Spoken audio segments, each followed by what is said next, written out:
So, welcome to Net Tuesday. It is 2013. Isn't that terrifying? I know.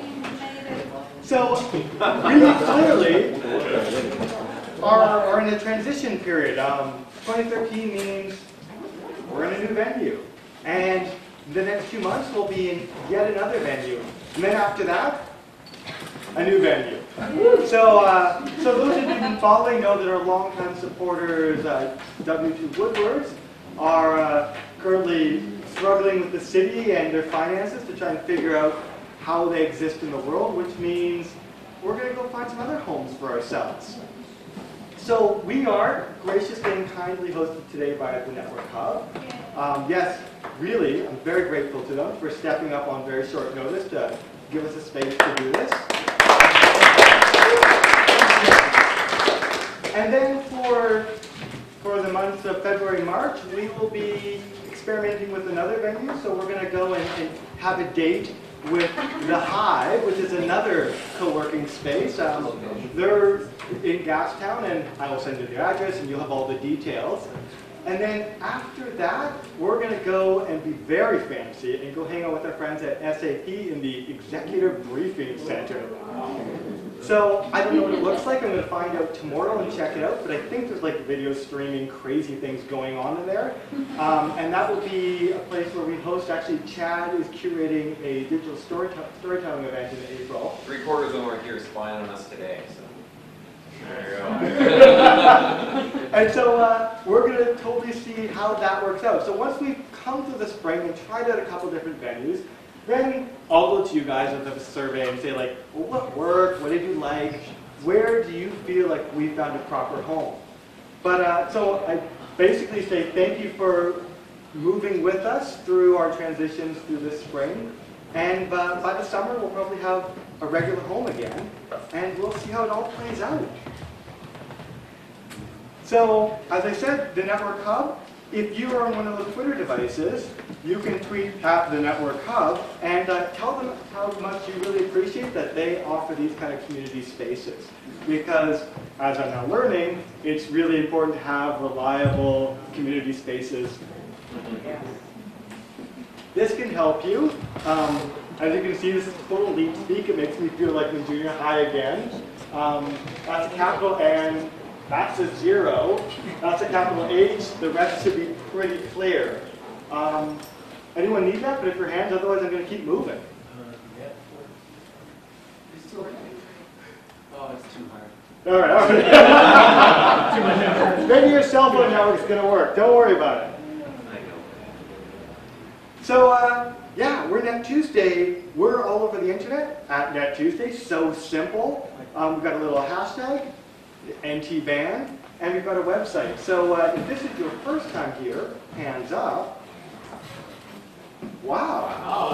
Well, welcome new people. So are all your new friends, are you guys on Meetup? Like, how, is that, because if you're not there, you should either get on there, or if you are politically against Meetup for some reason I don't know about, then there's also an email sign-up form at nettuesday.ca, and I can communicate with you old school as well. That will totally work out. But you should totally sign up, because then I'll tell you about the cool things that we're doing every month, and if I don't have you on my list, you'll never find us, because we're moving every week. As I said, we're on Net Tuesday. Look, there's a little bird. Things you should know, I guess I should introduce myself. Hi there, my name's Eli. Hi there. I'm the Net Tuesday organizer here in Vancouver. I've been doing it for about 3.5 years, which makes me a very old man at this point. Thank you. Good. Volunteers, that's what it takes. Look, everyone in this room is like community-minded. These are my people. This is why I do these events, because I get to surround myself by solid and true people. But you need to know a couple things. One, there are washrooms behind you, so take care of yourself. And as I said, you can always sign up for email updates as well. And so what is this Net Tuesday thing? So big picture, it is a monthly meetup for the nonprofit technology community here in Vancouver. So you're working for a nonprofit or on board or engaged in some kind of way, and you want to know about this crazy technology stuff? we're the right place. And if you are more on the technical side and you're looking for a way to bring your skills to the community or educate people because you're saying like, oh my God, people are doing crazy things and actually there are sensible, reasonable ways, let's all come together and learn from each other. Vancouver is now the second largest of all the Tuesday meetups. There are about 50 scattered across the world. We are like 1,300, what are we? 1,360-ish or so. It's crazy. But as you see, we're going to get about 50-ish on an average month. But if you are connected with an organization who says, I want to really reach an audience of like of civic-minded, technology folk, to talk to us about sponsorship. There's so many great opportunities. That food doesn't happen by itself. Right now it's happening because you guys are generously donating at the door. But I would love to throw that into even bigger things, you know, get you guys all liquored up. We'll talk. So we talked about who's new, a big pile of you. I'm super excited about that, which means Mel has put together something kind of special and people are tickled about it. As I said, this is totally volunteer run. I've got a whole pile of volunteers here, including Jeff the camera guy, who got stepped up today. Here's some photos of these people. If you see them, give them a quick kiss, because they are solid, true people. They may throw me up front sometimes, but actually they're the ones doing the work. They're the ones like making the connections in our community. Can't do it without them. And speaking of can't do it without them, in the back you're going to see a new person named Owen. I know crazy spelling, but check it out. His name is Owen. And he is kind of a master with the camera. So say you were looking to create some fancy videos, he might be your guy. I've worked with him at the David Suzuki Foundation in a number of capacities. He's solid, reliable, true, can't go wrong. All I'm saying is, Owen. We have also been really blessed to have photos by Linda for the last couple months. She's not here, but we do have Jeff filling in ably. They'll be all over Facebook, so tag yourself and tell people you were here. This is really going long. We are still looking for volunteers. There are so many roles you can fill.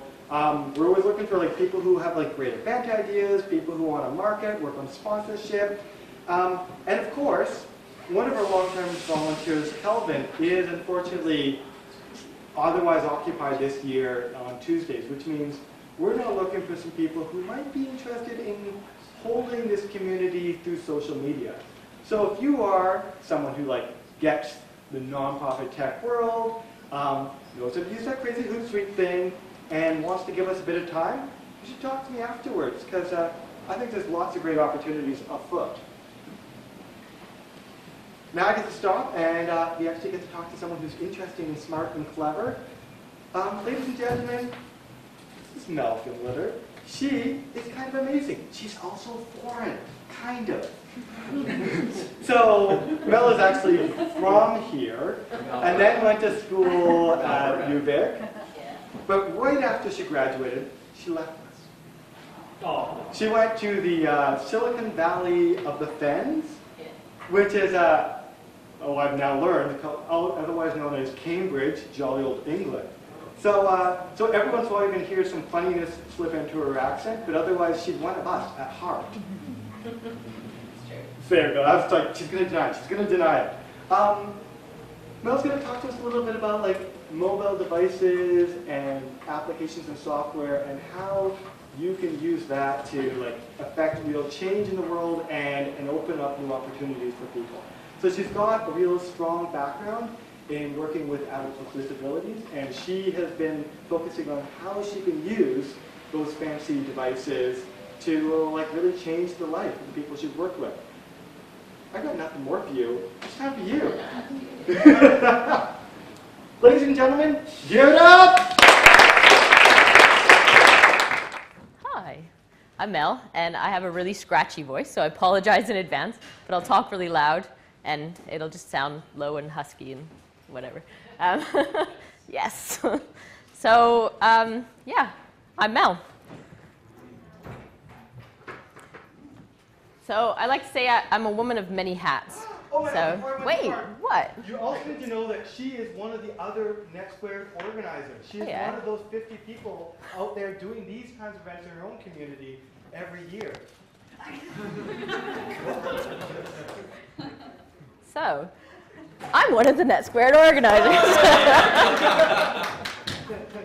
Yes, I am. So, as Eli said, I am from Vancouver. Well, born in Calgary, raised in Langley. But after uni, I went over to the UK and for 1 to 2 years, and it's been 6.5. And I'm still there for 1 to 2 years, so you never know. Might come back one day. But NetSquared is a really great group and one that I organize in Cambridge, very similar to what you guys are doing here, mixture of people.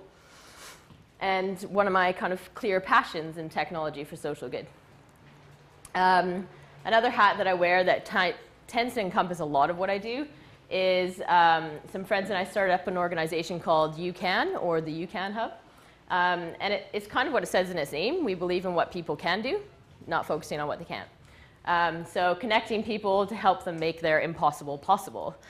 Like I said to Eli early, not difficult at all, right? Making the impossible possible, easy. So within that, we do quite a few things. So to give you a tangible example, there's UCAN Bike 2 is one of our projects. It's not technology based, unless you consider a bicycle technology. It's kind of tech, yeah. But basically, young man with Down syndrome really wanted to cycle with his family and friends, couldn't do that on a two-wheeler for physical reasons. So we connected it with some other amazing cyclist people. Cambridge is like bikes everywhere, by the way. And they created a project with all these amazing side-by-side and adult trikes and all these amazing bikes that people can rent in one of the parks there. So that's just an example of us connecting people to help this one individual and all the other people that come to rent the bikes. They might have disabilities, they might not, to essentially achieve what they thought was impossible. Where tonight's talk comes in is around technology and mobile technology in particular. Do you guys say mobile technology over here? Because it's cell phones, not mobile. I was just thinking about that earlier. We call it mobile. You would say mobile? Okay, good. Good. We call it a cell phone, But it's mobile technology. Okay, good. There you go. So clearly that's one of my strong interests. And Get Tech is something that, an event that I'm trying to run in Cambridge next year, or will be running in Cambridge next year, around bringing the technology community together with the disability and older community to essentially create some amazing new stuff. And just to say that I have crazy other hats, I really like crafting, and buttoneering is another little business that we started, because why not start more than one thing, right? So that's me, and that's me on Twitter, obviously. So tonight is not about me being an expert in cell phones or in tablets. You guys probably know a lot of the similar stuff, but it's about starting a conversation, because I strongly believe that now that we've gotten to the stage of having, iPads and various other tablets and things, we have the potential to properly change the world, as cheesy as that sounds. For people that, digital inclusion and all those other token words that are out there, like, we can properly change the lives of individuals. And it's just about people like you and I to start to think about how we could do that, even with, your parent or your grandparents or your friend next door. So tonight is about starting that conversation. And it's not about me being an expert, and it's not about me working for Apple or anybody else. I talk about iPads a lot, by the way, just because I have one and I like it. But I tend to not get into the debate of which device is best. So to start us off, I want you guys to do some talking tonight as well. So how many people have a smartphone? Hands up. Pretty much most people. Not quite everybody, that's okay. A tablet, so an iPad or something similar, Android. Yeah, brilliant. Okay, so what do you use it for? Angry Birds. Angry Birds. I was waiting for how long that would take for us to get there. I'm going to make a little mind map as we go, and I'll tell you what this app is after. So we got Angry Birds. What else? Buh, buh, buh. I use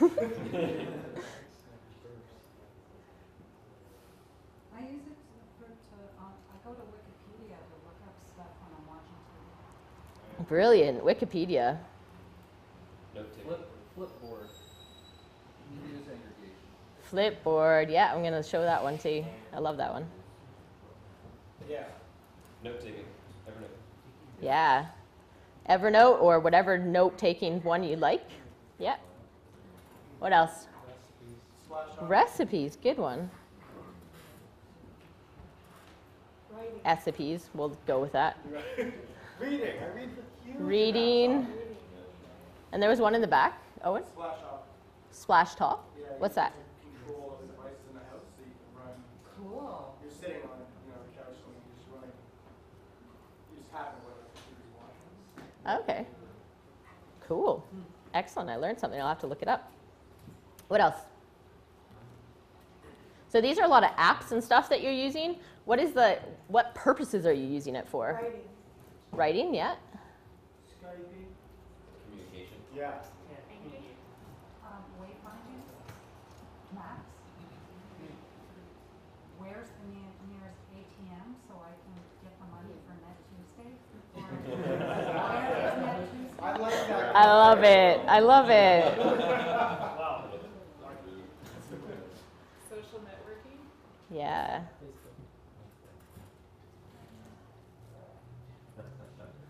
News. Yeah. Telling your ride, not yet. This is still interesting. What?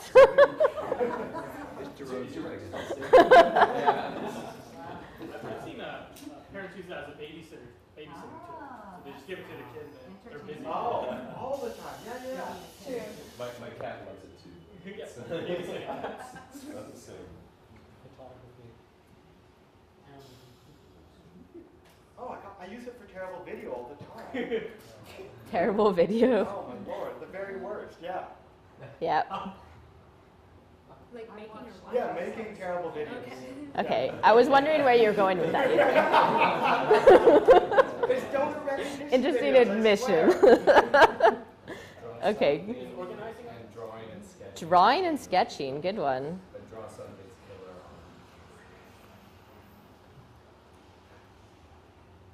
killer. Yeah. Organization. When I first bought my iPhone, it was one of the first ones, and it was literally because I have a horrible memory, and I needed, if my schedule changed throughout the day, I would forget I had a meeting. Literally, I'd remember 2 hours before, and then 2 minutes before, I'd forget. So the phone, I knew, would remind me to go to my meeting, and that's literally the only reason I bought it. Obviously, I use it for a lot more now. Which software are you using to do this right now? So this app is called Poplet. P-O-P-P-L-E-T. It is written on the top, but not very easily readable. There you go. Poplet. I use my smartphone as it replaces my watch, my camera, my notebook, Yep. calendar, my Yep. banking. Like it's Streamlined lifestyle. yeah. Yeah, it streamlines your lifestyle. I like that. Best times. Bus times, yeah. Oh yeah. I also use it. Is there like an app for the Yes. buses here? Yes. What is it? Pretty good. By a transit van. I think they Translate. Have an app itself? Yeah. I'm going to write that down for me to remember. As I said, I have no memory. There's two ways. It'll tell you the time at that stop, or it'll tell you where the bus actually is. That's huge.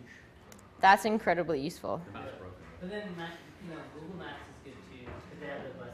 Yeah. Yeah, definitely. Google Maps is another one, actually. Well, I think we've got wayfinding, but I'll put Google Maps anyways. I use it to find my keys. No kidding. Really? Find your keys. Would you have that Bluetooth patch on your keys? You know, but what I've learned the most is my phone. That's what I look for. Is my phone. So it's not going to work on my phone. No, it's going to work on your phone. You're not going to lose you're not going to lose either of them. All your stuff at the same time. Right on. Interesting. There you go. So in some ways, it kind of like does our brain stuff for us, which is amazing. So as you can see, like this is probably, we could probably spend the next 2 hours having this conversation, right? But we're not, well, we are going to have the conversation, but we're not going to keep on this particular one. But look at like the few things that you guys have put up there in such a short period of time. There's so much there. And we can post this later for people and stuff as well.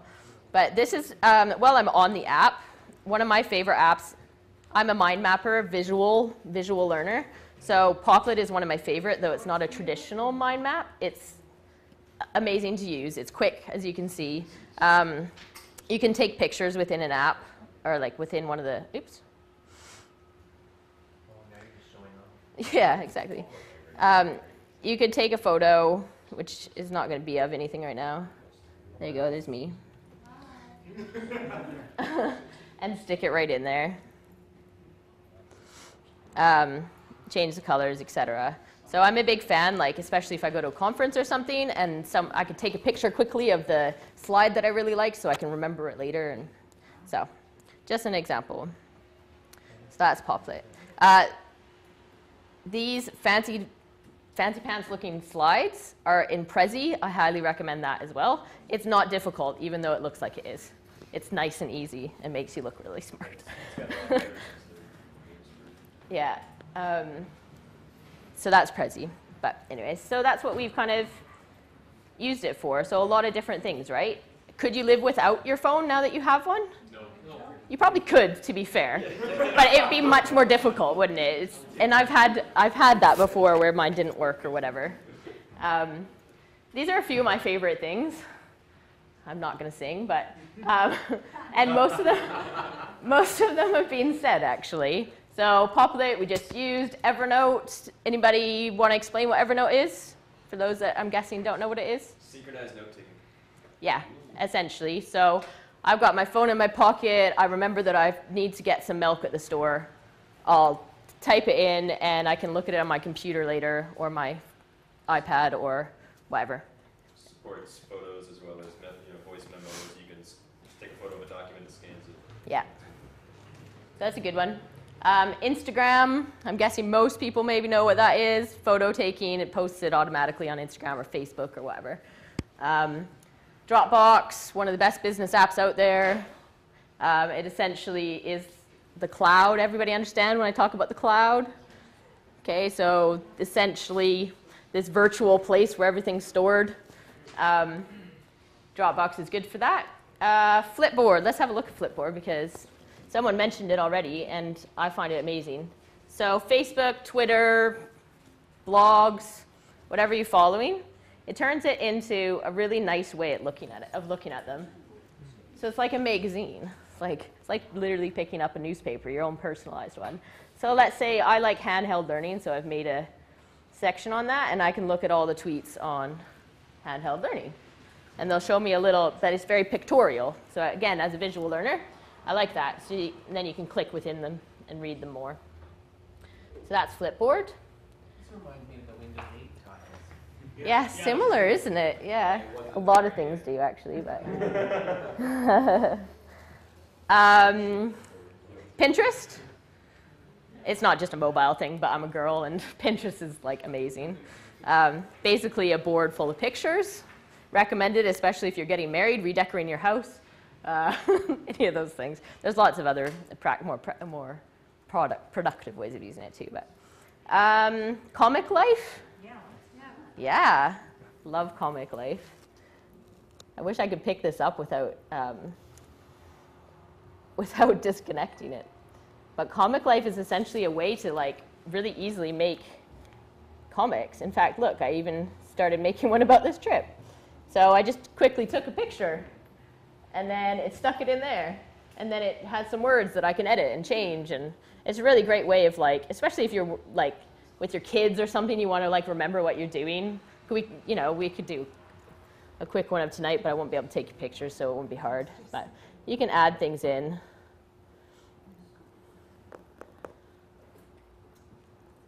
Etc. So Comic Life is great. Pages and stuff like that? Sorry? You got multiple pages? Yeah, you can add more pages and stuff in, yep. Yep. It's a great way to tell a story, I think. And stories are a way that people remember things, so. For storyboarding as well. Yeah. Yeah. So Comic Life is great. I think it's an Apple originally, I don't know if they built it, but they bought it. I like You're looking at all the rest of them. Where's my guitar 3? Oh, guitar free. I don't know. I think it teaches me how to play or something. I haven't looked at it in a while. It probably has, yeah.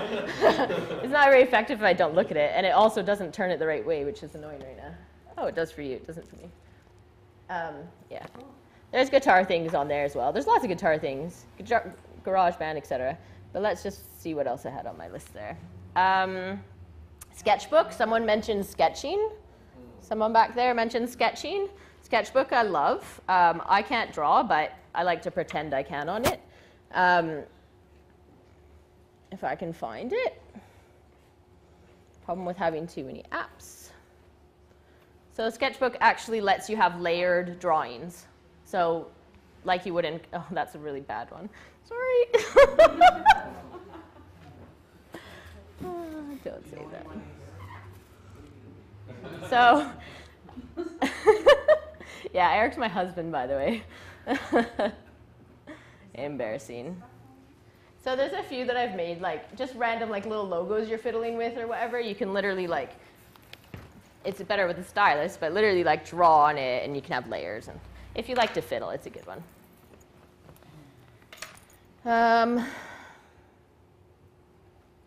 Anything else on there of interest? Epic Win. Yeah, really fun. It's like making a game out of task lists. So like you literally like say, finish my presentation for Net Tuesday. And when I finish it, I push a button and it goes, makes this amazing noise and goes, epic win! And like, and you go along a path and you get to achieve different things. Of course, you make things up so that you can get further, but anyways. I didn't actually make one for tonight. I'm going to have to do that. I don't know. I'll have to see. You get points and stuff. It's just making a game out of life, which I'm always a big fan of. So yeah, that's that really. Yammer, if you're interested in social media, it's like it's not just an app on the here, it's on the computer as well, but it's essentially social media for businesses, so you can have an internal kind of Facebook page. Not page, Facebook, essentially, for yourself. It's not Facebook, they'd hate me saying that, but it's an interesting one to look up. So those are just a few of my favorite things. But now imagine putting that into the hands of a child who's learning, or into the hands of someone who doesn't communicate with their voice, or into the hands of your grandma, or your parents, or your uncle. Yeah, someone who maybe doesn't use the computer all the time. There's so much potential, and that's what we're going to look at. So tablets and smartphones. So education, communication, and independence. These are the three main things that at least I feel tablets and smartphones can help people achieve, essentially. The three areas. So education. So think back to when you were, I don't know, 12. Yeah, what was school like? What kind of tools did you have in the classroom? Pens. Pens? Pencils. Pens, pencils, yeah, definitely. Chalk. Graphs, chalk, oh, the chalk things at the end of the day, oh, yeah. Oh, yeah, hot crust buns, yeah. Yeah, yeah. What else? We had these really weird things that would make 3D. Like you look at, like for geography, you look at it and it would make. Oh, wow. It's really bizarre. Okay, interesting. Somewhat technology advanced, yeah, yeah. Probably was back in. And what was the format of a classroom? You're all facing forward. Like this? Like this. Yeah. There's no computer. With the windows on the Like a right computer side. booth. Oh, our windows are on the left. Oh, well, windows, hopefully. Otherwise it'd be rather dark in there. Yeah, in a line, teacher up front, Yeah. people out there. Yeah? Exactly. So, do you remember encyclopedias? Yeah? Amazing, like volumes of encyclopedias. Literally, that's the only information you had to get stuff out of. Like, how limited is that? You couldn't change, like, they probably changed it every year or something, right, and updated it. But actually, there's just such limited information. And it's all Why are you waving at me? I know yearly, we would have been lucky to have those updated every 10 years. Yeah. Okay, fair enough. Not every year in the school, but they probably did update them every year.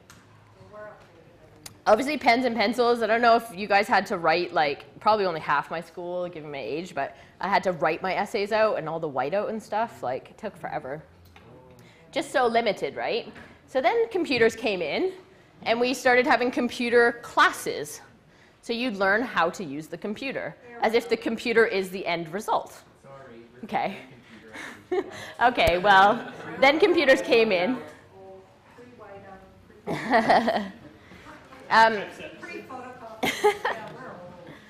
So, but computer classes did come into schools. I think I was more like a typewriter class in my school, but anyways, where you literally, like, did anybody else used to have to do ASDF, JKL, semicolon as fast as you could?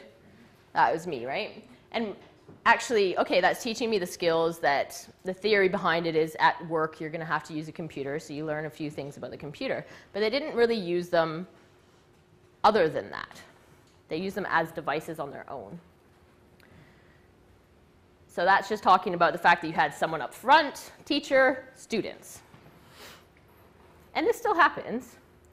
But along came mobile technology. So all of a sudden, people were bringing their cell phones to school, or schools were buying them in some very wealthy cases. And it started to change the way that people are thinking about things, about how we teach, how we educate. We have Facebook, we have Twitter, we have all these other like blogs and everything else, and teachers are starting to use this in class. So the class project might be to create a blog about World War II or something like that, and find articles and research on the internet. And the information is now endless of where we can get stuff, but also how we can contribute to the world by giving information to not just our classroom. Although some people do internal blogs as well, that's fine. But there's just so much potential. And it's worldwide. So we have information at our fingertips. There's the potential for social learning, not just within the class, but some 13-year-old could find me on Twitter and ask me about iPads or something, and I'd be able to give them the information. Like, what a world. And they might be from, I don't know, I can't think of a country right now. I was going to say Egypt, who knows. And self-directed learning potential. So instead of me having to teach everything, they get to go out and find it themselves. So just to give you a bit of a flavor of that, there's something called the flipped classroom that I wanted to show you, which hopefully will work. I'm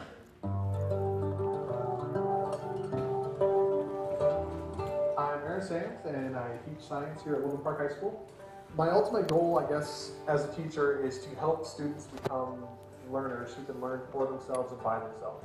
One of the problems that I was guilty of even prior to flipping my classroom around was the classroom was centered around me. I told them exactly what to learn, how to learn it, what assignments to do to learn it, and when to learn it, and how to prove to me that they learned it. I don't do that anymore. We changed the place in which content is delivered. Instead of standing in front of the class and delivering, here's how you do this type of problem, here's how this works, I deliver that direct instruction now asynchronously at home through these videos that we make with Camtasia Studio. Times till whole. Oh, we didn't do that last the time. last step, they were already whole numbers. We had 1, 1, and 4. Here we don't have a whole number. So here's a few little tricks when you need to multiply by whole numbers. If one of your numbers ends in 0.5, you're going to multiply by 2. Right. Something 0.5 times it by 2. Right. Okay. Write this down, guys. Yes. If something ends in 0.3 or 0.33 or 0.66, you multiply by 3. When kids come to class, they don't show up to learn new stuff. They show up to apply the things that they learned at home and to ask me questions about the things they learned at home. So now they can have my lesson, if you will, what I would normally have stood up and lectured to them in class with some added features. They get that at home. Then what they were expected to do for homework is now what they do in my class. Life was different for me because I no longer am the guy who stands up in the front of the classroom and just yaks at a student for an hour or however long the class is. Now I walk around the class and I help kids. I'm a tutor, I'm a guide, I'm the putter outer of fires, whatever it happens to be in my crazy chemistry class. I walk around and do that. I don't stand up front and teach on the kind of the traditional model. I'm Aaron Sands. I'm a teacher. I'm a dad. I'm a husband. I love Camtasia Studio.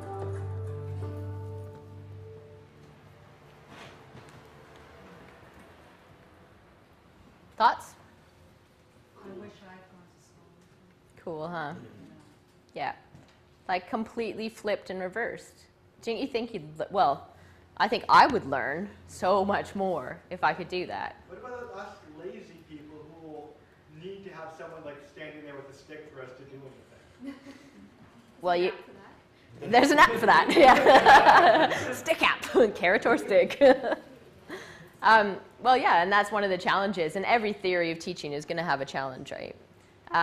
But, you know, especially so, I couldn't find the video or a video on one of the universities doing it, but I thought about my university days, and this teacher just literally sent out videos of his lectures. You do them in advance. It was somewhere in the States. You do them in advance, you watch them, you come to class and ask them questions. So then the risk is, oh, well, what if you don't go to class? Then you don't ask questions. That's your own fault. It doesn't matter. If you're not the person that needs to ask questions, you can just watch them at home and get on fine and still pass your class, instead of class being 60% attendance or whatever, right? Where you might not have learned anything while you were there. So it's just an interesting concept, and I don't at all claim that mobile or technology is the only reason these theories are coming out, but I think that they definitely contribute to it, and I think it's quite exciting. Excuse me. Yeah. What is the name for that video? This video is called The Flipped Classroom, easily enough. Can you find it? But I can send out the links and stuff. Yeah. Oh, well done. Easy peasy. Are you on Twitter at all? Is that going to be a good way to get it? Can we do it elsewhere as well? Yeah, you can do it. Twitter? Usually, Yeah. Okay. After the event, there's a storify, so if you're not on Twitter all the time, some You'll still get it. nerds read into a nice little blog post and you can play things. Excellent. There you go. Take care, don't worry, we'll send something out to all the attendees. There you go. So we'll make sure the videos are on it. Yeah. I'm sure you're going to get to this point anyway, because Yeah. that's where the archivist is going. But one of the things about the standard and delivered teaching model that is a downside, it's great for pushing that information and being measurable in the end. Yeah. But it produces a culture of people who wait for somebody else to come up with the answers. Yeah. So it fosters that sense of, well, I have ideas, but I'm not the authority, so I'm going to Yeah. wait for those in the power to do it. And if it doesn't happen, well, that's not meant to be. Exactly. That's exactly it. And I don't know about the rest of you, but you know, if and when you went to university, after high school, I was completely shocked because I actually had to do something.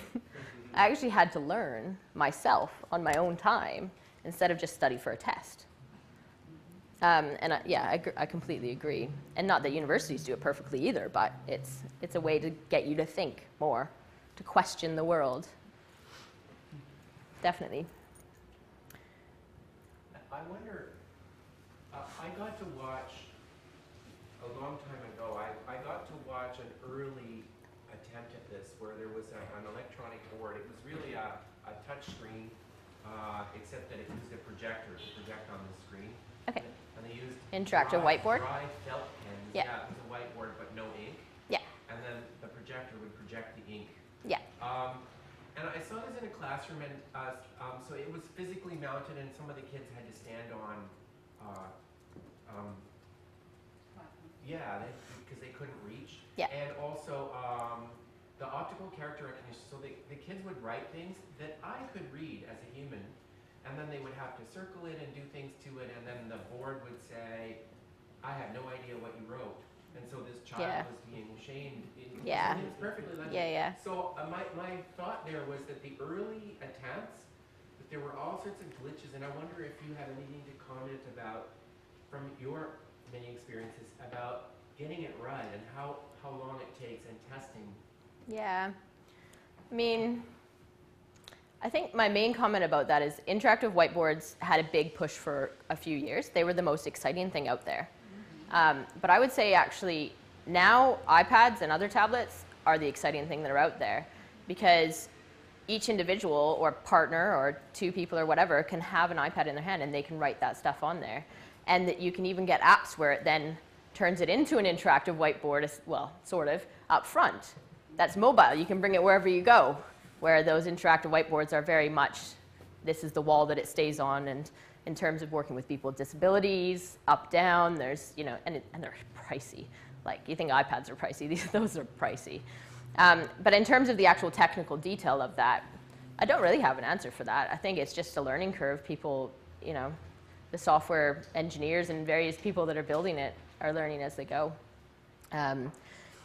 So I don't know if that answers your question. But, and this is what I want to press over and over again. The device itself is not the end result. It doesn't matter if you have an iPad in your classroom if you don't know what to do with it. It doesn't matter, like, and an iPad isn't right for every situation, or a tablet isn't right for every situation. However, if we think about what we're trying to achieve in the world, which in this case is educating young children to the best ability so they can live life to their fullest, then we think, okay, the question should always be, how could technology help us achieve that, whatever the technology might be? That's just what I press all the time, and that's why I avoid the conversation of which technology is best, because it depends what outcome you're trying to achieve.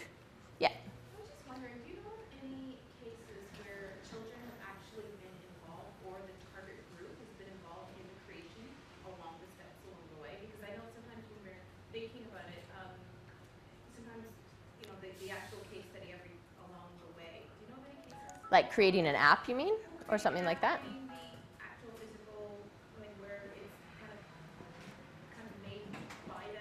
Yeah, there's a few things like that happening out there. I mean, I wouldn't know a Canadian one, but I know, like, in London, there's one called, I think, Apps for Good. And that's literally a project that goes around to schools. And they're quite impoverished schools as well. And they work with young girls to create apps, essentially. So right from scratch, find a problem. Okay, how can an app help solve that? Okay, do your market research and literally help them build an app. And there are a few things like that out there. I could send some links that I know about if you want. Yeah. Code for America does the same thing. What for America? Code for America, yeah. There you go. Code for America. So that's just a little touch on education, just to start to get us to think a little bit differently about how people might be able to learn. So the next is communication, and this is coming, in order to do that, to talk about it, I want to tell you a few stories, so coming from my background in the disability side of things. So speaking of learning, communication is key to learning. If you can't communicate in whatever way it might be, it's really difficult to learn. Communication doesn't always have to be verbal, but in some way, people have to learn. That's a horrible color on there. Note to self. So this is Charlie, okay? Charlie's 12 years old, yeah? Regular boy, goes to school, mainstream school. He loves soccer. He loves trains. He loves computers. Typical boy stuff. But he doesn't like loud noises, looking you in the eye, speaking verbally. Or he might have a challenge speaking verbally. Anybody guess what the disability might be there, by the way? Autism, yeah. Yeah, or Asperger's on the autism spectrum, speaking of speaking verbally. So that's Charlie, right? That's him as a whole person.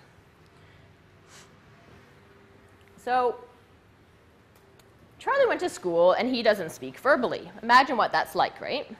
You can't get what you're thinking out of your mouth, right? And I'm just going to skip to the next one for a second.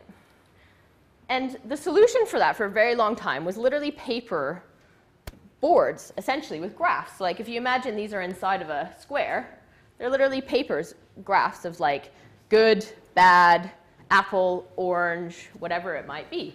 And he would point to the ones, like, you know, the teacher would help him point to the ones that he wants to say out loud. But here's what happens, though, with that, is if someone says to him, do you want an apple or an orange, either with a board or a physical object, he would get angry and refuse to respond. Okay, so you're thinking, oh, he's just being difficult, right? Actually, he didn't want an apple or an orange, right?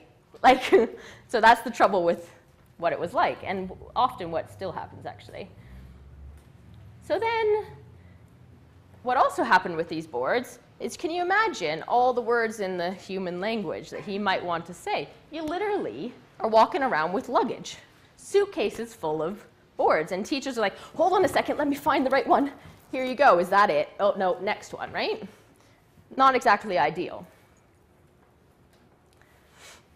So then technology started to advance, and some new devices came out where they're specifically adapted devices for people for communicating. And that's great. People started to use them, fantastic. Stephen Hawking has an amazing one that helps him. And there's lots of other things out there. But what I struggle with that, they are pricey. Really, really, really pricey, like thousands pricey, right? That's one of the issues I have with it. The other is they shout out, look at me, I have a disability. I have something different than all the rest of you. Okay, and that never really sat well with me. And there are certain situations with maybe some more complex disabilities and things that might be the case right now and still be needed. But there's still this challenge of shouting out, I have a disability. So then it came along, one device that could do it all. Yeah? You can do all of those things that you could on those specific devices, adapted devices, on your iPad, on your phone. They can have boards that they can communicate with endless words and pictures that they took of their kettle that they want to talk about, or whatever it might be. And it says, look at me, how cool am I? I've got an iPhone in my pocket. Like Eli is really cool over there. And never underestimate the power of cool, especially as a child, right? Instead of people staying away because you're different, they're going, oh, what's that? What are you doing over there? And they're curious because they want to play on it too.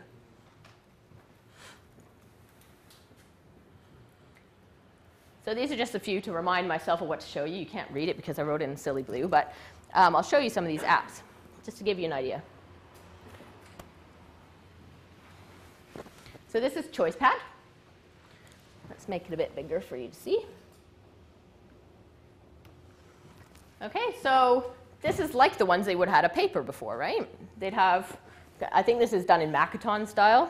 So it's this very specific type of drawing that the child might have been raised using. I'm going to need to turn my Twitter off. Anyways, you can know everything that's happened. It's like a live feed, actually, except of the rest of my life, too. So you have this, and you press. So I would say, I go drink. I go drink. Right? You get to say what you want. You can take, this is a very limited board because I haven't paid for the more expensive version, but you can literally take a picture of your friends and put their name under it. So when you're talking about your friend, you can push their name on there, and you can organize things in ways that work for you. So just imagine the potential there for a minute. Another one, similar, tap to talk.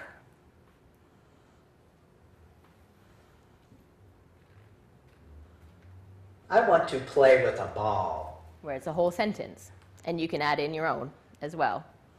And sometimes it's not that someone can't speak verbally all the time. Sometimes they can only, it takes a little longer, or they are a bit shy about it and do it at home only. So you could record your own voice and be able to say it. Like, how cool would that be, right? And this is one of the people's favorites. So when I've kind of been thinking about this stuff, I've gone and met some people, so parents and children with disabilities, or parents with adult children with disabilities, and kind of just showed them my iPad to see what they think, what they do, and see how it works. And this is one of their favorites by far. And it's literally just because they like typing. They like typing it out. So you can start typing. Hi. Everyone. And like you can see on the right-hand side, there's actually, they're guessing what you're going to say, so you don't always have to type it out. So depending on your ability and whether you understand that, that could be quite useful. And you've got the ones on the top as well, where you can just pick one. Can't pick one right now.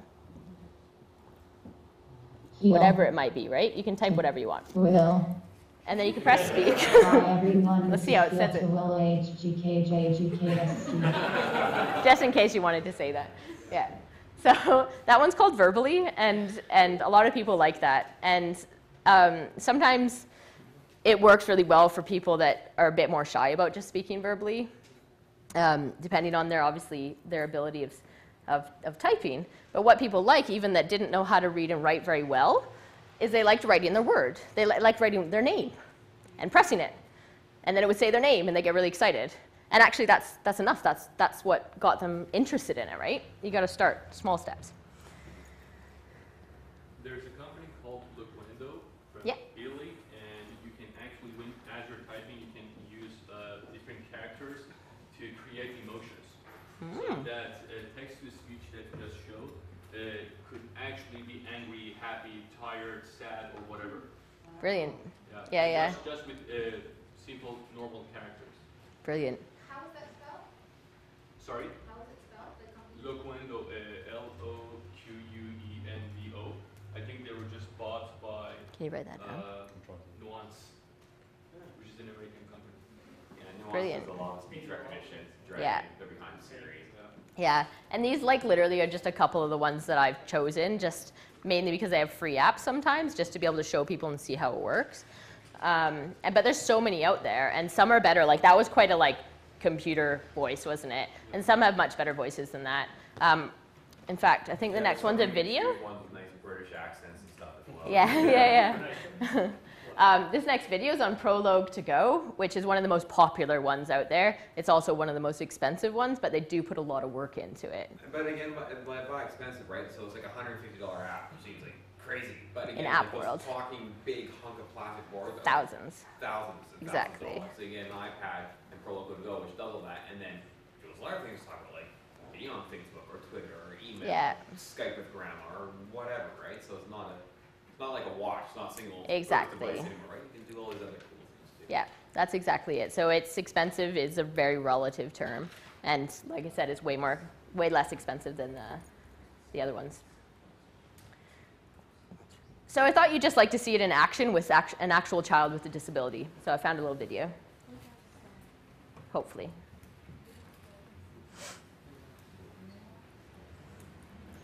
My people, my friends, thanks.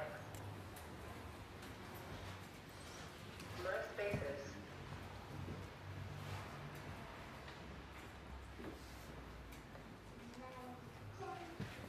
Workspaces. Actions. 9, 5, 10. Sabrina.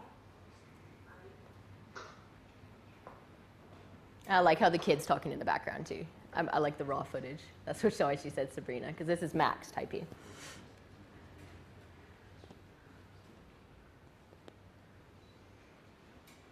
My spaces, my food and drinks. Lunch. Spaghetti. You want to tell everybody what Caleb eats? What does Caleb eat? My spaces. My people. My friends. Caleb. Who's Caleb? Max, is Caleb your best friend? Actions. Eat.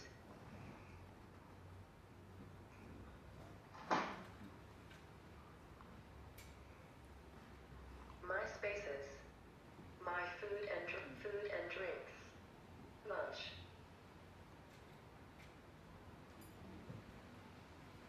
Chicken fajitas.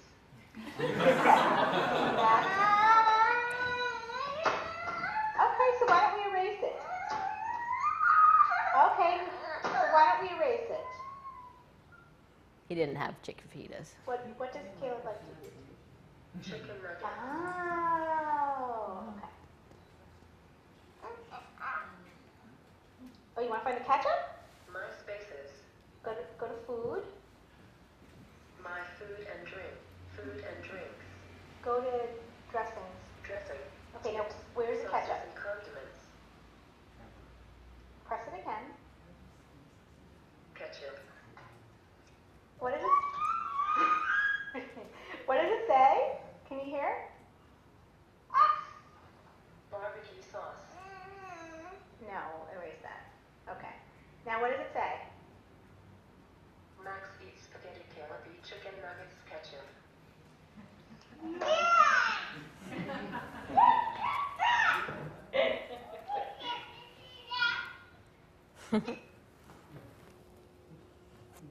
Thoughts on that? Do you think it's going to be helpful to them if they can visualize themselves saying those words?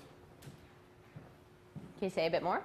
Yeah, because we built the technology like 2-3 years ago, and unfortunately shelved it, that you could take a picture of anyone and it would turn it into an actual avatar of yourself, but very lifelike and realistic.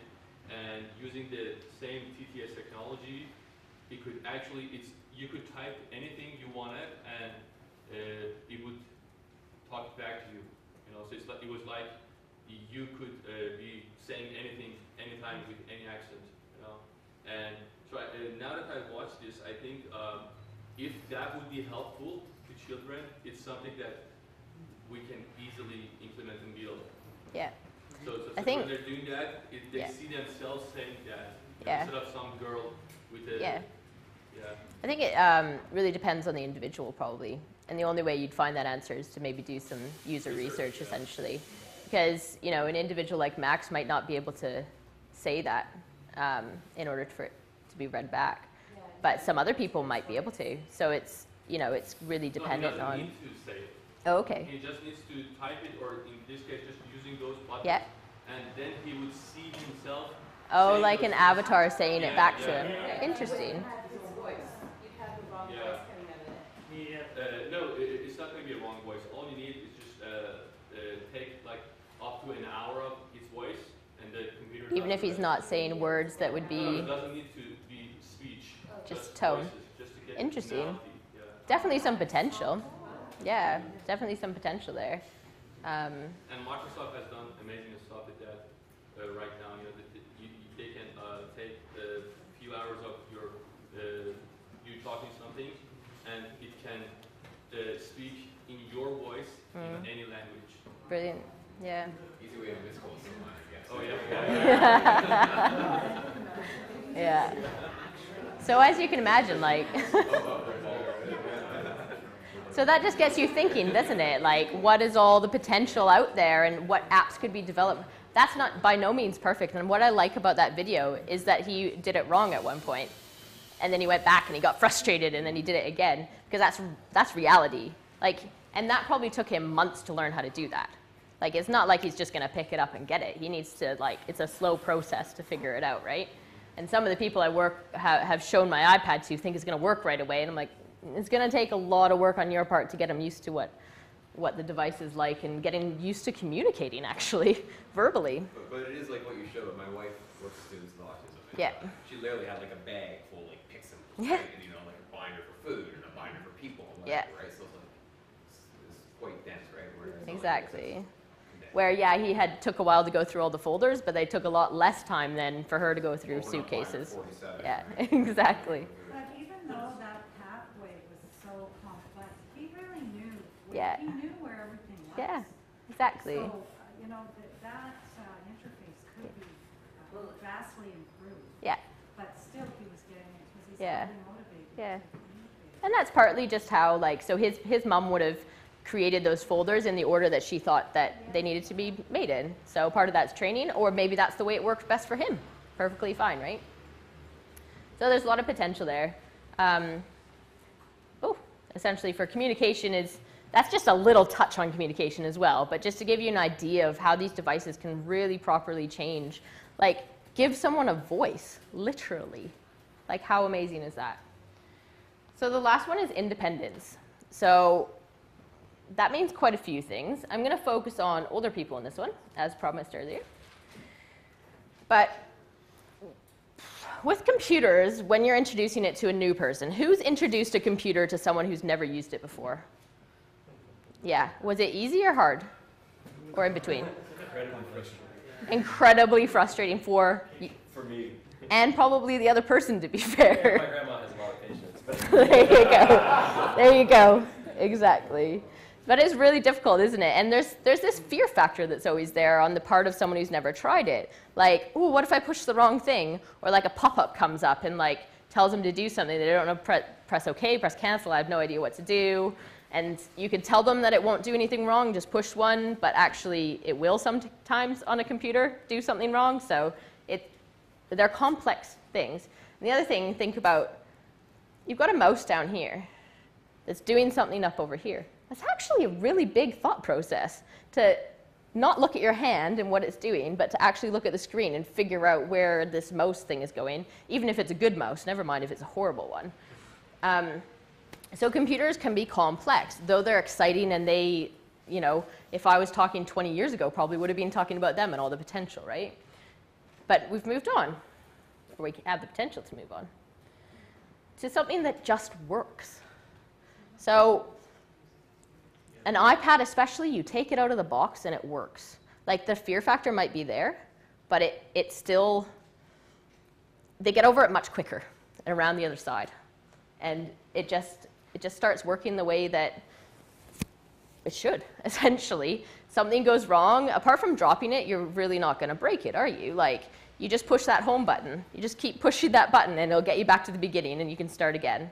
And for someone that's new with, I've found that makes quite a big difference.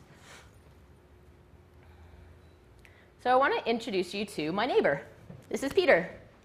To give you a bit of background, Peter, I went over to his house once.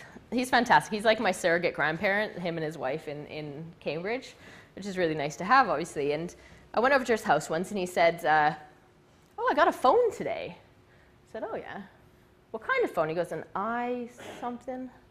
I was like, an iPhone? He's like, yeah, I think so. I was like, oh, which one? As if he'd know the answer to that. And he went and got it, brought it out to me. It was like much more advanced than mine was at that point in time. It was like 2 ahead or something. And I was like, oh, I think he's got the iPhone 4 is the one that he got. And I was like, oh, that's amazing, Peter. Like, why did you get this phone? And essentially, this video is going to tell you the answer to that. So I'm going to let you watch it.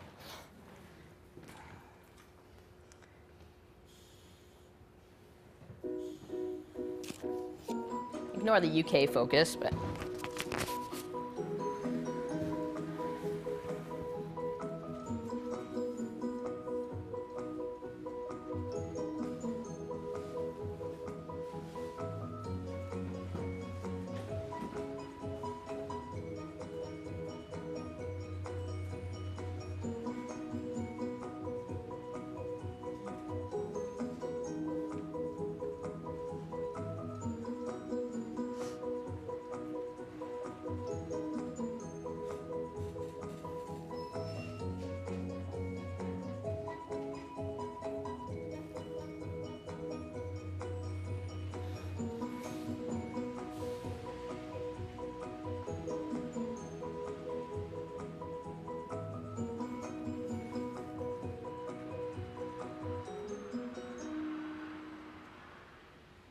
About computers, iPhones, or anything like that. And then 6 weeks ago I acquired one, thanks to my wife, and since then I've thoroughly enjoyed learning how to use it. Great sense of satisfaction and achievement. Yeah. And I'm 81 years of age, and I could recommend anybody who's elderly and doesn't understand these things, that it's more than an interest, it's this great big sense of achievement, having caught up, perhaps, whereas before I felt left behind. I feel it's keeping me younger and the grey cells are working better. Keep the brain going. That's right, yes. Yeah. Yes. Keeping dementia at bay.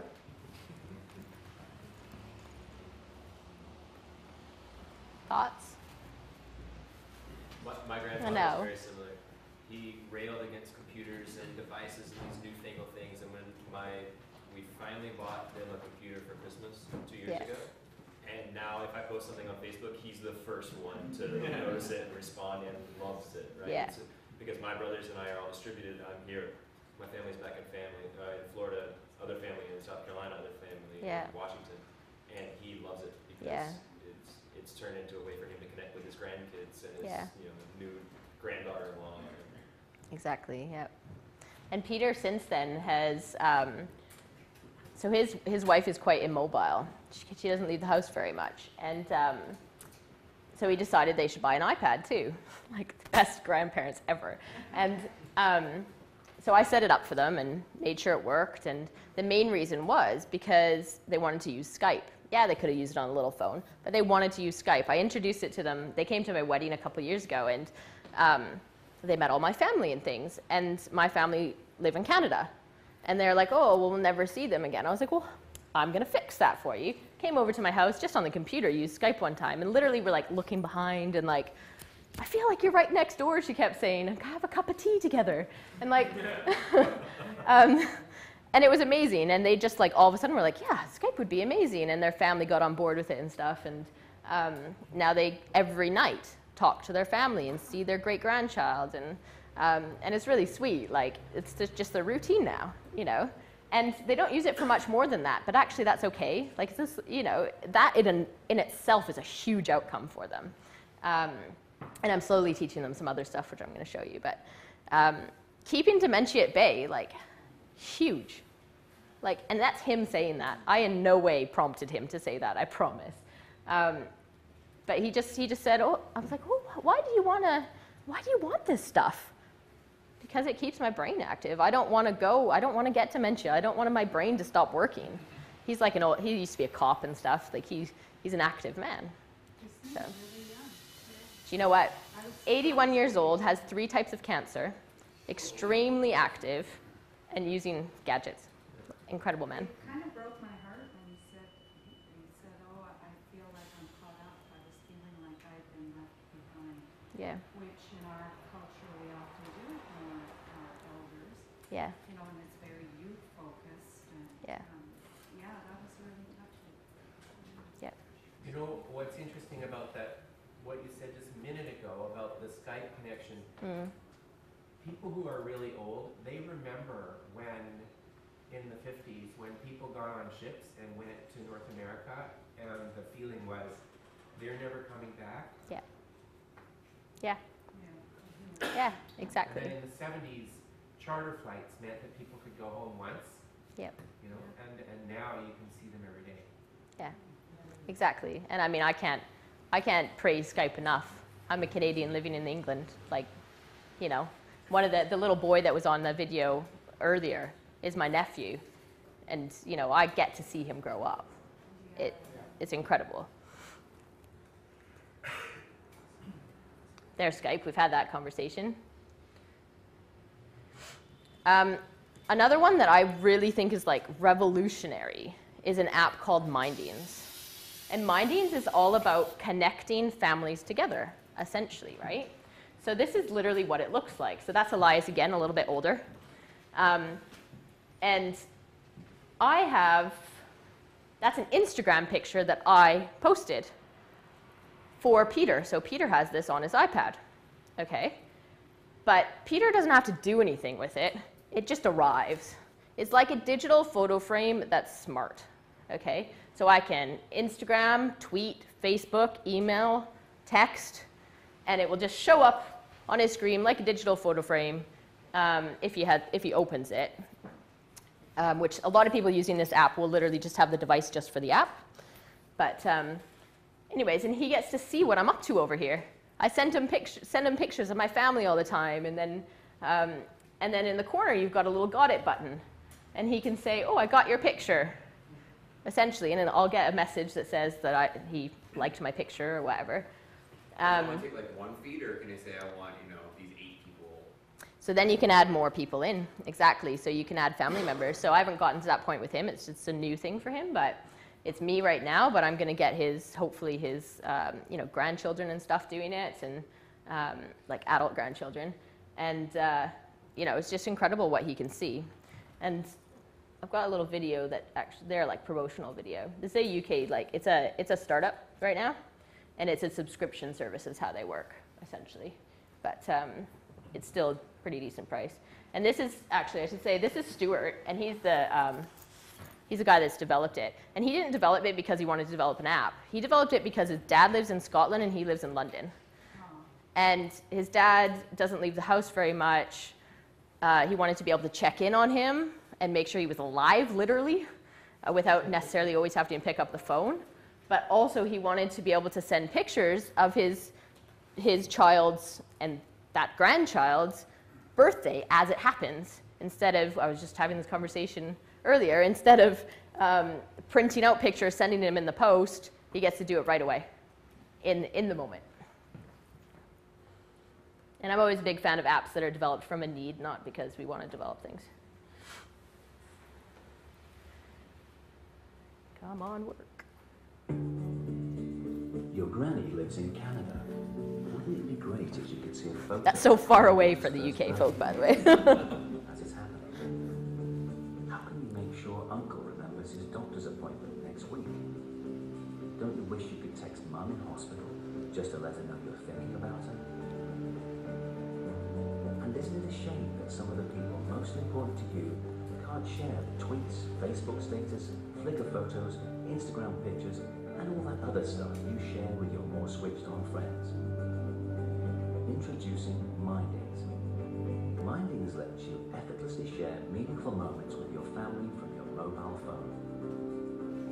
Personal captioned photos, text messages, calendar reminders, and much more appear instantly on a digital photo frame they need never even touch. Mindings is in the cloud. That means there's no software to manage. We'll keep adding new features, and you can keep sharing your life with your loved ones in ever more ways. Just wait until you see what we're already working on. We'll help you make sure Grandad never forgets a birthday, a coffee morning, or a bowling tournament. By giving their calendar, you can update from your phone. What about Skyping Granny without having to teach her how to use a computer? Or you could connect a device to your Minding screen and see your weight or blood sugar levels on a graph. And how reassuring would it be to get a message first thing in the morning telling you that Dad had switched his kettle on? Then you would know he was okay. A Minding is a gift you give to someone just to let them know you're thinking about them. It's about caring.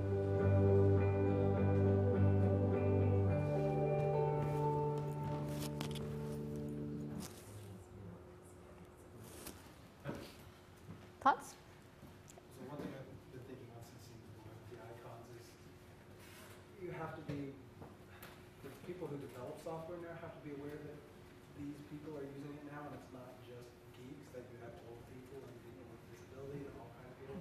You always have the temptation to add more and switch to the newest technology. If you think about the amount of time it took that boy to learn those icons, or his mother to organize them. Yeah. And new version of the OS is out, we're going to rev everything. Yep. You can really destroy someone's world now. Yeah. Careful. Yeah, and that's one of my missions, essentially, is to talk to so many of the developers and things and make them realize that more isn't always better. Yeah, well, he mentioned in there, we'll keep adding features. I'm like, well, there's Yeah. some things you want to add, but you want to be careful. Yeah. Not And he's in an interesting position because he's trying to get this funded as well. So you have to have a certain amount for investors to want to give you anything. It's a real challenge. But that being said, I think he is aware of that and very hesitant. I've had that conversation with him as well.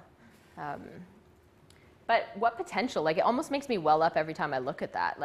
It's just so much potential to properly get people seeing connecting with their families, essentially. But one of the challenges of it that I've run into, so I got all excited. I'm like, hey, I'm going to set this up with my grandma.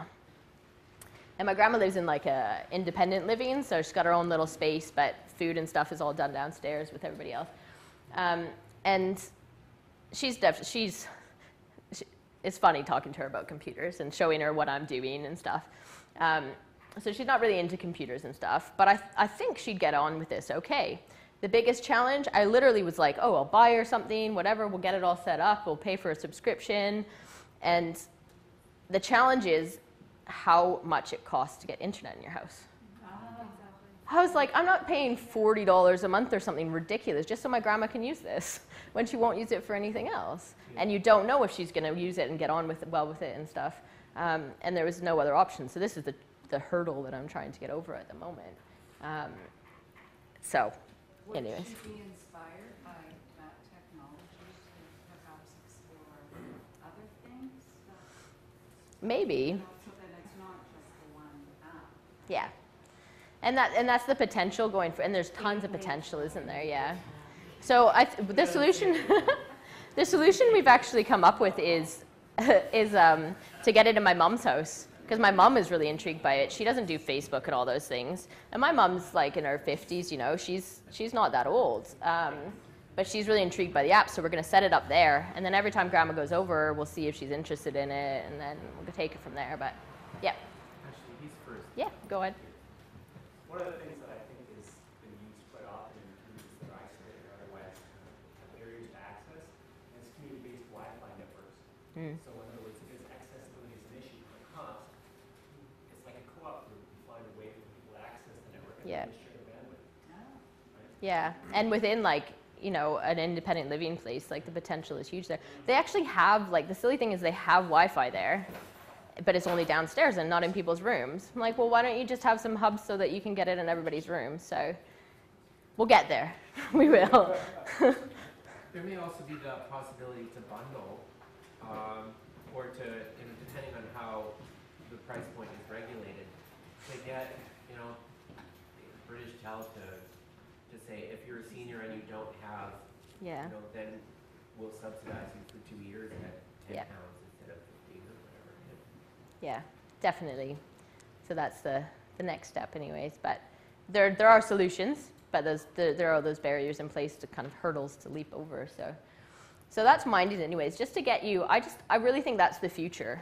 And it really like encompasses what the potential is, especially with people in that age group. So kind of conclusion really. So the 3 reasons why I think that tablets, smartphones, and things are really, really exciting is that they're portable, which means they're community-based. They go with you. You don't have to go to learn computer in a room. You can bring it with you and learn it wherever you want. This is Angela. So the UCAN Hub, we have socials every month at the pub, which some people with disabilities come along, some people not. Like, it's a real mix of a community. But I always have my iPad there just because it's fun, and it engages her in conversation. And she's playing Labyrinth on there, really fun game on the iPad, by the way, and literally has to like tilt the screen and stuff. And she was so excited about doing this. And it got people, like other people, being like, oh, what are you doing over there? And got people engaging with her, where sometimes at the socials where someone might never have met someone with a disability before, they're a bit shy, not sure what to do, how to act. It gives people an excuse to actually start communicating and engaging with each other. So anyways, portable and community-based. They're fun. Key, like really key. They're fun. And they're easy to use. That's Elias again. I like his pictures anyways. But that's him with my iPhone at one point in time when he was only like 9 months old. And he didn't do much on it, let's be honest. He liked to eat it. There's other pictures of him eating it. But, but he did get the concept that he's going to touch this screen. And it was quite interesting to watch him, actually. And he's 2 now, and I had him playing with my iPad yesterday. And he was loving that, like seriously loving it. Like, played, what's it called? Ninja, something Ninja. Thank you. Fruit Ninja. Best child app ever, like little child, because he's just like, he's going at it. But anyways, it's easy to use, like a baby can use it, you know, to an extent. A 2-year-old, he definitely could. He knew how to slide it and unlock it and find the app, and he was very intelligent. So education, communication, independence, tablets essentially are gadgets for good. But my mission, especially in the disability side, is to change it from, hi, I'm Charlie and I have a disability, to change that to just, hi, I'm Charlie.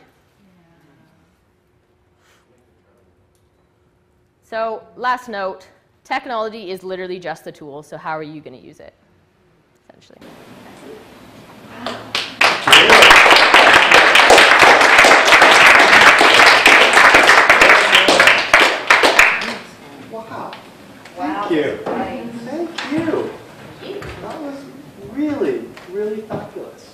is getting all like a little choked up, actually, because it really connects me back to like, why do we come together as a community once a month? And I think we got really caught up in some like, you know, the advocacy marketing stories, and I think like these stories have really direct impact in changing people's lives in these tangible ways and helping them communicate is, ooh, we gotta do more of that. Like, people have leads, please talk to me, because I want to tell more stories like that and really expertly told. So thank you, Mel. And the stories, like, the key part of it is those stories are nothing that were anything special to me. You guys can do all of those things. Like, I'm not an expert in it. It was simply using Skype with an older person. You know, so go home and get your grandma on your little device there and see how she gets on. I need a dongle too. I think it's interesting how the education and communication and independence are so intertwined. I commend you on separating them out. Oh, it's hard because Skype went into independence. I know, but you know, this idea of lifelong learning makes you independent, allows communication, you know, yeah, amazing. And I'd be really interested if people are doing any work around this or hoping to do work around this. Like, talk to me about it because I'm really interested in what's going on in the kind of Vancouver area and helping people in whatever way I can literally get to the next step. So it did sound like there are people who are involved in this world. I know for certain, like, we've got Chad as another actually in the room expert around. Yeah, you don't have to go to Cambridge to do this. You can come to Burnaby. But yeah, I work for a nonprofit, NetSquared Society, whose mission is to help people with disabilities use technology. So if you want to help someone do something like this, I can get you set up. We do local tutoring and also online tutoring for people in their homes all throughout Canada as well. Yeah. And if you want to become a tutor, there may well be opportunities for you as well. Oh yeah, no, if you got time, I got work. And we also had like a bit of software development. So what was your name again? Kuya. Kuya. And so, and what's your, like, sounds like you've had some kind of work around accessibility, or you have some thinking around it? Actually, we built this for something else because initially we wanted to build something so you can speak in every language without having to learn those languages. Right. But now that I was watching the video, I just realized that the same technology could easily be used for the same purpose of helping those kind of people. And the good thing about it is that right now the technology is way more advanced than when we built that 3 years ago. So you can easily, you know, it's going to cost you, and I can tell you how it's going to cost you like a few $100, and you can have a website that you can service like thousands of people like that. Really interesting, yeah. So Mel was all like, I don't know, I might have 45 minutes of material, but she really drew the stories out of you today. So so here we are, like we've got 5 minutes left. So let's dive through this thing so I can send you home and you guys can, you know, hang out with your loved ones. Bit of like a moral of the story today. So let's really go through saying we're going to be talking in a month's time on February 5th, and we're going to go through some hands-on examples of creating maps from the data you already have. And so actually Mac will come in and he'll start off with stuff we could do ourselves. It's like basically you take Google's free fusion table and some free data sources or stuff you may already have and say like, let's throw all my donors onto a map and see where they actually live, or all kinds of other fun things like that. And then he'll go into some crazy examples for those who are a bit more code-centric, who want to talk about visualization libraries and the like. So that one is going to be over at the Hive, which is actually basically across the street from Woodward's, our old space. And so come join us there. We'll hang out there for 2 months. And then, as I said, we'll mix it up a little bit. But we have been really busy over the Christmas holidays. Good Lord. So we've decided Vancouver, nice place and all, but the valley's where the action's at. I hear agreement, apparently. I was waiting for someone to say, like, death first! So we have definitely been very Vancouver-centric, and we sort of left some of our friends who couldn't be part of this. So we are going to do a couple experiments. Experiment number one is we are, for the next year, going to be working with Darian Kovacs, who has been a long-time supporter. He's moved to Abbotsford, and he has agreed to do an event every 2 months, starting the first one in February. And so we're going to have our second regular meetup within the Metro Vancouver area. I'm super excited. We will be syndicating a little bit of what we've done here. So we'll do a Google Analytics event with him in February, like third week. And then we'll probably take the crowdfunding panel we did in October here in Vancouver and bring that to the Abbotsford community. We are also going to do an event on June 25th. We just locked it down today. It'll be at the Surrey Central Library, new and fancy. You should go just to check out this library. And that'll be with Darren Barefoot and Ms. 604/Rebecca Bowling.